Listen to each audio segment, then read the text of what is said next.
என் ஆண்டவர் என்னை ஆசீர்வதித்தார், நான் வெட்கப்படுற நிலையில இல்ல.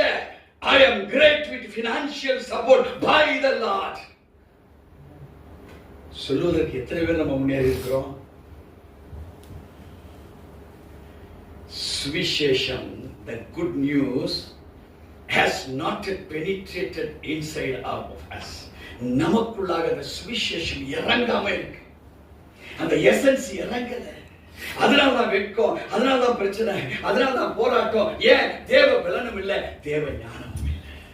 ஆனா பைபிள் தான் வாசிக்கிறோம், உபவாசிக்கிறோம், பல புத்தகத்தை கேட்கிறோம், ஆவியில நிறைகிறோம், அனலாய் மாறுகிறோம், பிசாசு நம்மளை விட்டு ஓடுறதை நம்ம பார்க்கிறோம். பல பிசாசுகள் தலை தெறிக்க ஓடுறதை நம்ம மற்றவரிடத்துல பார்க்கிறோம். But we are not yet received the special calling, the gift of the Lord Jesus Christ.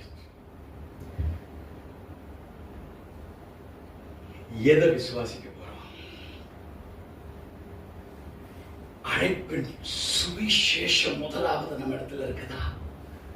அது உனக்குள் இருக்குமானால் இந்த சுவிசேஷம் உலகம் எங்கிலும் உன்னை கொண்டு அது வெளியே கொண்டு போகப்படும். உன்னை கொண்டு வெளியே கொண்டு போகப்படும். எங்கேயோ இருந்து வரும் ஒரு போனு, அமெரிக்கால இருந்து வரும், யூகேல இருந்து வரும், கனடாவில இருந்து வரும், நியூசிலாந்துல இருந்து வரும். பிரதர், உங்க நம்பர் ஒருத்தர் கொடுத்தாரு.